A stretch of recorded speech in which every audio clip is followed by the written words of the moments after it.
13টা ত্রুটি আছে, যেই ত্রুটিগুলো থাকলে একটা পশু দিয়ে আপনি কোরবানি করতে পারবেন না। একটা পশুর কয়টা ত্রুটি? 13টা।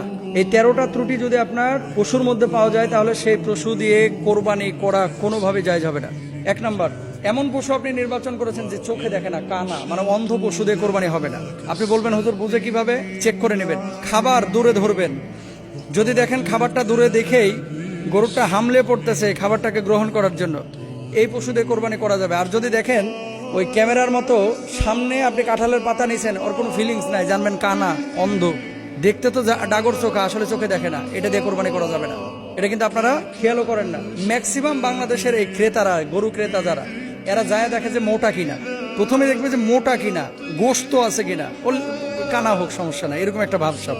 তো অনেক মানুষ আছে, সাধারণ মানুষ, যাদের চোখ দেখা যায় আমাদের মতো কিন্তু আসলে চোখে দেখে না। তো এই জন্য আপনাকে 1 নম্বরে বাছাই করে নিতে হবে যে গরুটা চোখে দেখে কিনা। 2 নম্বর, শ্রবণ শক্তি না থাকা। গরু তো কথা বলতে পারে না, এটা আল্লাহ তাআলা তাকে দেয় নাই, কিন্তু আপনি যখন ওই ডাক দিচ্ছেন, পশুরা কিন্তু ইশারা করলে অথবা ডাক দিলে তখন কিন্তু তাকায়, কোনো সারা শব্দ নাই, মানে বয়রা, এরকম কোনো পশু দিয়ে কোরবানি করা যাবে না। 3 নম্বর, অত্যন্ত দুর্বল এবং জীর্ণ শীর্ণ কিছু পশু 20 কদম হাইটা যাইতে পারে না, এরা ধাক্কা ধুক্কা রংপুর থেকে টাইনে নিয়ে এসে ভাই টাকে করে, এটা চলতেও পারে না, উঠতে পারে না, নড়তে পারে না, কোনো মতে নিয়ে এসে ঢাকার ক্রেতার কাছে খালি ধরা দিতে পারলেই হয়েছে। এরকম জীর্ণ শীর্ণ কোনো পশু দিয়ে কোরবানি করা যাবে না। 4 নম্বর, এই পরিমাণ ল্যাংড়া যে জবাইয়ের স্থান পর্যন্ত হেঁটে যেতে অক্ষম, মানে পশুটা চলতেই পারে না, একেবারে পড়ে গেছে। আপনি কিনে নিয়ে যাচ্ছেন পশুটাকে কোরবানির জন্য, রাস্তায় ইনজুরি হলো, পায়ে আঘাত পাইলো, আঘাত পাওয়ার পরে এ পশুটা রাস্তায় পড়ে গিয়ে আর হাঁটতে পারতেছে না, এই পশু দিয়ে কিন্তু কোরবানি করতে পারবেন না, এটা আপনার জন্য জায়েজ নেই।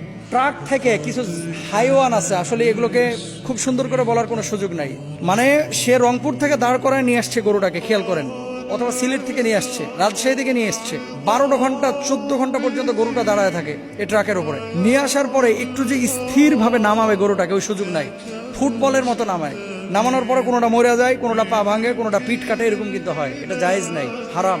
রাসূল আকরাম সাল্লাল্লাহু আলাইহি ওয়াসাল্লাম কি বলছেন? পশু যখন জবাই করবে ছুরিটাকে ভালো করে ধার দিয়ে নিবা, তারপরে পশুটাকে জবাই করবা। কেন? পশুর কষ্ট যেন কম হয়। আর বাঙালির টাইমের খুব শর্ট, মানে সময় খুব অল্প, পশুটাকে ফুটবলের মতো ভাই। কয়েকদিন আগে একটা ভিডিও দেখলাম, ছাগলের কান ধরতেছে আর একটা পা ধরে ওই যে তরমুজ যেভাবে ট্রাকের উপর ফিক্কা মারে এমনি ফিক্কা মারতেছে। মানুষ না, এরা নরপিশাচ, এরা ভালো মানুষ না, এদের আকল জ্ঞান কম।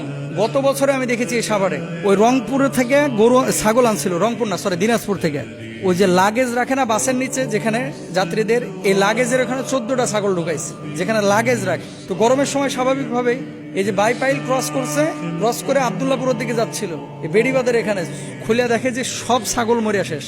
তার মানে কি, দিনাজপুর থেকে এই পর্যন্ত ছাগলগুলোকে নিয়ে আসা হয়েছে, গরমে নিঃশ্বাস আটকে এই ছাগলগুলো মরছে। এই মানুষগুলো যারা ইচ্ছাকৃতভাবে একটু বেশি লাভ করার জন্য এভাবে পশুকে কষ্ট দেয়, আপনি মনে করছেন আল্লাহ এমনি ছেড়ে দিবে?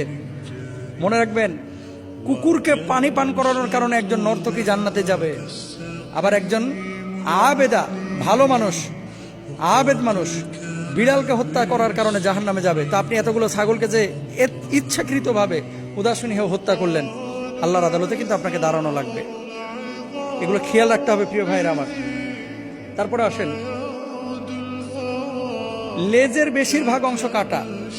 কোরবানির হাটে দেখবেন যেগুলো একটু ত্রুটিযুক্ত, এগুলোর দাম একটু কম, ধরেন 5,000 কম, 10,000 কম, এরা চিন্তা করে যে দূর 5,000 টাকা কমে তো পাইছি, লেজ একটু কাটা হলে সমস্যা কি, কোরবানি কিন্তু হবে না।